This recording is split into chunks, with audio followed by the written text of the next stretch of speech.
Meanwhile, Kimberly Guilfoyle's decision. Breaking news alert. We have your breaking news right now. I'm Matt Austin. Some good news. Live look at Artemis I as we are back in the countdown to this historic launch from Kennedy Space Center. The launch is now set for 1:47 a.m. So that nearly month-long uncrewed mission has been grounded since August. There have been issues, fuel leaks, and Hurricane Ian, which forced the rocket back into its hangar for the shelter at the end of September. $4 billion launch vehicle weathered Hurricane Nicole on the pad at KSC. The mission is the first step of a three-part plan. In 2024, Artemis II is expected to send astronauts into lunar orbit, and the next year a crew is scheduled to actually land on the moon. It'll be the first time a human has set foot on the moon since December of 1972. But first things first, we might actually get ourselves a launch. So much anticipation. We have two crews live at Kennedy Space Center.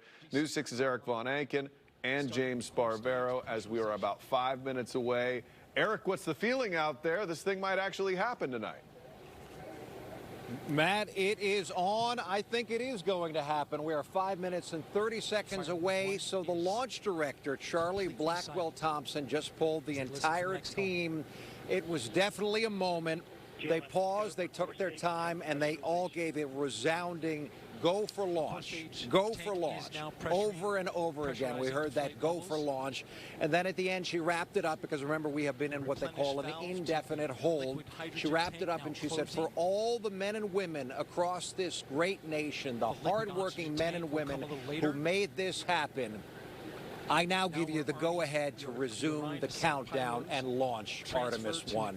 Matt, this is the closest we have been in months and years for a program that has been now several years behind and billions of dollars behind schedule as well. Here we are back on track. James Sparvero was talking about this, the pressure that certainly NASA is feeling to finally send this rocket towards the moon. It will go around the moon. It's a 26-day mission, and that it will splash down to prove that in 3, maybe 4, maybe 5 years from now, they are ready to put astronauts on this, and it will work.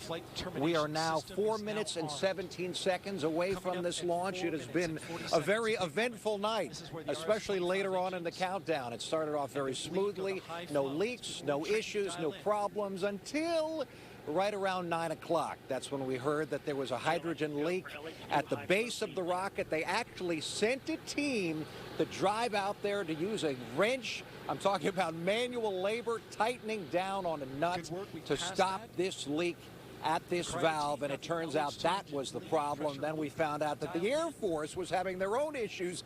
They needed to switch out an Ethernet switch, much like a router inside your house. But this is so critical. This switch, this router has to work because that's what they use to track the rocket and to send what they call the Flight Termination System command in case this doesn't go well. Remember, this is a test launch. In case the rocket veers off track, the Air Force, the U.S. Space Force, has to send this signal, and it has to reach the rocket, and it has to blow itself up. There's pyrotechnics on board this rocket in case that happens. We're in the final minutes of the countdown now, so this is when the action happens, really, in the countdown. The rocket has lit up. It's using the batteries on board. It's going through its launch sequencer. So what it's doing right now is getting ready to fire itself off this launch pad. It is going to be entirely automated, and it is now all up to the rocket. In 2 minutes and 38 seconds, NASA is going to make history launching the most powerful rocket in the world, and we get a front row seat right here on the Space Coast.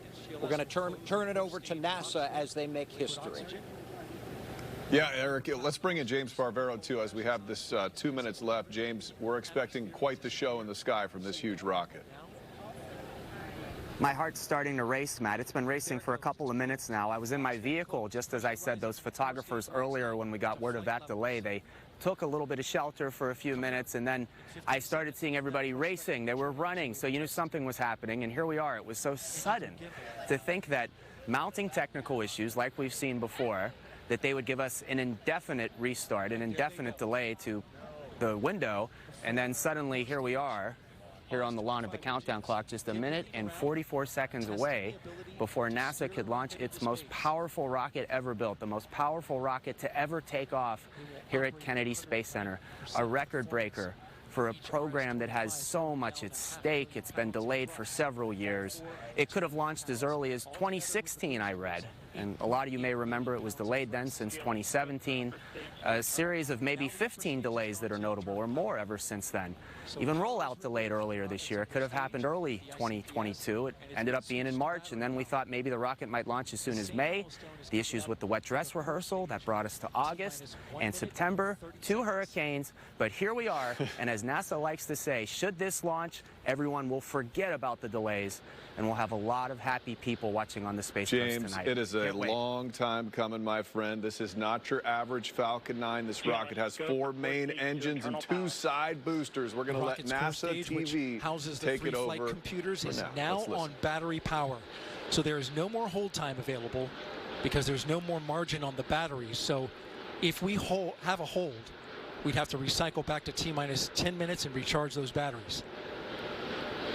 The count continues. A note now, shortly after liftoff. 1 minute. Shortly after liftoff, Mission Control Houston will take control of the rocket, and my colleague, Leah Cheshire, will take over commentary. T-minus 50 seconds and counting.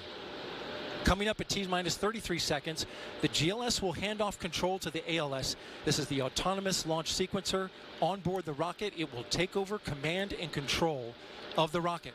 But the ALS will check, make sure there's no holds coming from the ground up until T-minus 2 seconds. Go for ALS. And we are go for ALS. The Space Launch System is now counting down to liftoff of Orion on its maiden voyage to the moon. Launch team can no longer cycle the count. Sound suppressor water now flowing 15. under the ML. And here we go. 10. Hydrogen burn-off igniters initiated. 7, 6, 5.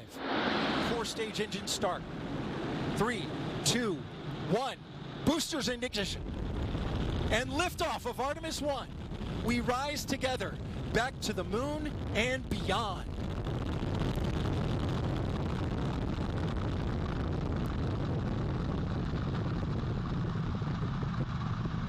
Engines on the core stage and 2 solid rocket boosters now propelling the vehicle at 128 miles per hour. Hearing good control on the roll from teams in Mission Control Houston. All good calls so far. Now 30 seconds into the flight of Artemis I. First milestone will be for the vehicle to pass through max Q at about 1 minute and 9 seconds into launch. This is the greatest period of atmospheric force on the rocket.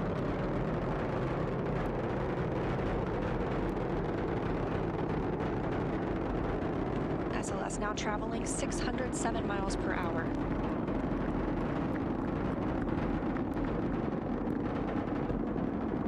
You're looking at 8.8 million pounds of maximum thrust. Quiet here in the loops in Mission Control. The 4 core stage engines throttling down ahead of passing through max Q.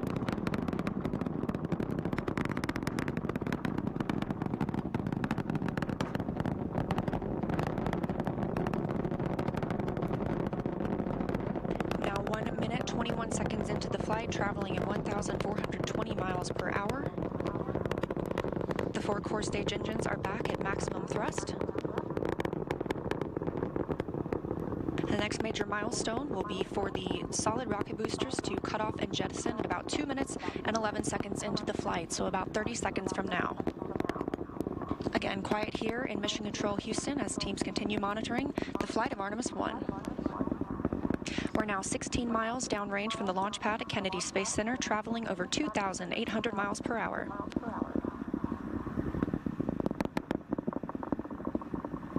Standing by for solid rocket booster jettison and shortly thereafter.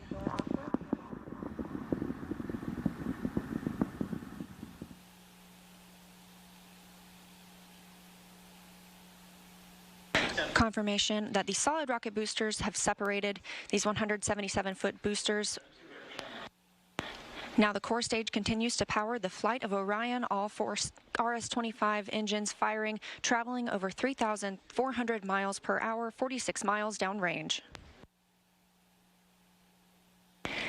2 minutes and 36 seconds into the flight. Hearing nominal calls here in Mission Control Houston.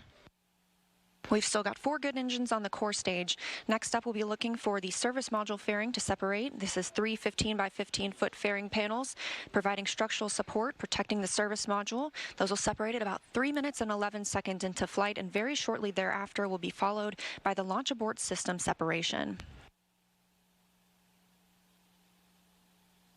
Just over 3 minutes into the flight of Artemis I, now traveling over 4,060 miles per hour, 83 miles downrange.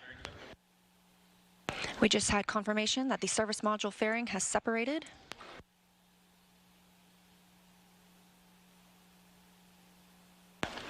And that the launch abort system pyros have fired, separating those from Orion as well. For future crew members,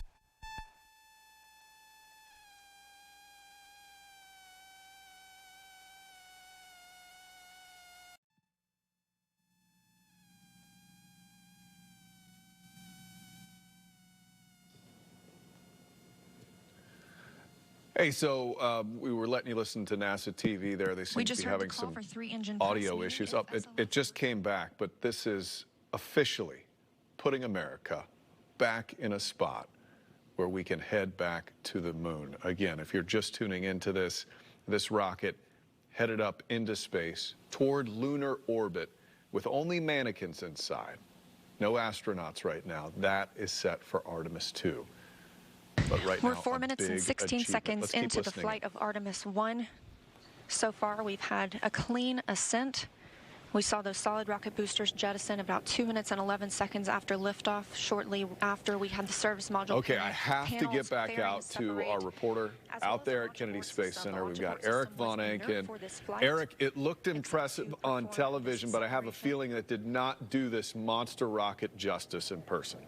Those 4 core stage engines will continue to fire and power the flight of Artemis. An incredible privilege, Matt, to be here on the Space Coast. And I know so many other people are up with us tonight.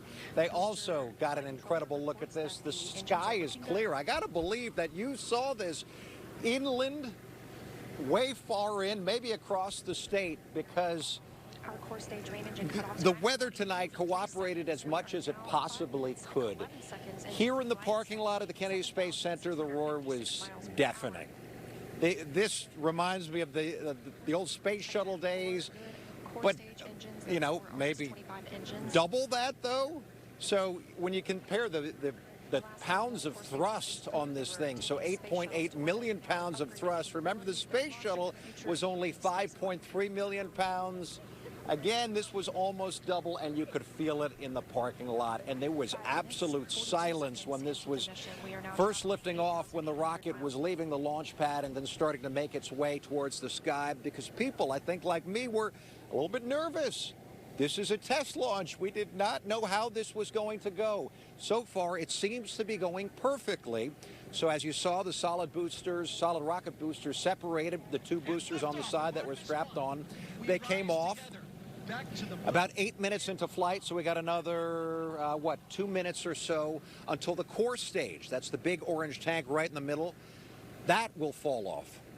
Then things calm down for a little bit. We got some time, about an hour and a half, until the rest of the rocket separates, and the middle stage, the interim cryogenic propulsion stage, lights up. That's the second engine, and it boosts the speed of Orion fast enough to get out of the Earth's atmosphere. So very shortly, it should be, when it gets into orbit, heading around 17,500 miles an hour, about as fast as most satellites go when they're orbiting the Earth. To get away from the Earth's orbit, though, they need to boost the speed up to 22,600 miles an hour. And that, like I said, happens a little bit down the road when the second stage engine lights up. But so far, what is supposed to happen is happening and has happened. Remember, so many questions and so many issues leading up to this. How would this go? This is a test flight, so what what we're doing now is making sure that all of the milestones, what NASA is doing is watching to make sure that everything, as I said, that's supposed to happen is. So far, we're on track. Again, this is the beginning of this mission. These are complicated yet typical steps for a rocket like this as it's heading into orbit. When it really gets complicated is when it heads towards the moon. They call that translunar injection. But again, we have about an hour and a half. Until then, Matt, NASA is celebrating, and I can tell you out here, people still don't want to go home yet because they're kind of taking it all in. What we just saw, the world's most powerful operational rocket launching from right here on the Space Coast. I can only imagine the stress relief all of those folks who have been working on this rocket for all of the